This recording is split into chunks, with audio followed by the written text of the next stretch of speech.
აფხაზეთის ავტონომიური რესპუბლიკის უმაღლესმა საბჭომ 2024 წლის ბოლო საგაზაფხულო სესია ჩაატარა. დეპუტატებმა რამდენიმე მნიშვნელოვანი საკითხი განიხილეს. მათ შორის იყო ინფორმაცია ავტონომიური მოწყობის ევროპული გამოცდილების შესახებ. ამ საკითხთან დაკავშირებით აფხაზეთის უმაღლეს საბჭოში აჭარის უმაღლესი საბჭოს დელეგაციას უმასპინძლეს. დეპუტატებმა მოისმინეს აჭარის უმაღლესი საბჭოს თავმჯდომარის დავით გაბაიძის მოხსენება ავტონომიური მოწყობის ევროპული გამოცდილების შესახებ. კოლეგებმა ერთმანეთს საკუთარი გამოცდილება გაუზიარეს და აღნიშნეს, რომ მსგავსი შეხვედრები ხელს შეუწყობს მხარეებს შორის ორმხრივი თანამშრომლობის შემდგომ გაძლიერებას. ავტონომიური რესპუბლიკის თავმჯდომარე ბატონი დავით გაბაიძე, რომელიც წლების განმავლობაში მუშაობდა ამ თემაზე, ამ საკითხზე, მას აქვს 20-ზე მეტი ლექცია მომზადებული ევროპული ავტონომიების შესახებ, მათი ჩამოყალიბება, ისტორია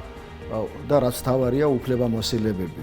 ყველაფერი ეს იყო ჩვენთვის ძალიან საინტერესო და ძალიან მნიშვნელოვანი იმდენად, რამდენადაც ჩვენ გვიწევს მუშაობა მომავალი აფხაზეთის მომავალი კონსტიტუციის პროექტზე. ჩვენც ვსწავლობთ ამ საკითხს. ყველაზე მოწინავე ევროპულ გამოცდილებას. აფხაზეთის ავტონომიური რესპუბლიკის უმაღლეს საბჭოსა და აჭარის ავტონომიური რესპუბლიკის უმაღლეს საბჭოს შორის წლების განმავლობაში ძალიან კარგი ურთიერთობა არსებობს.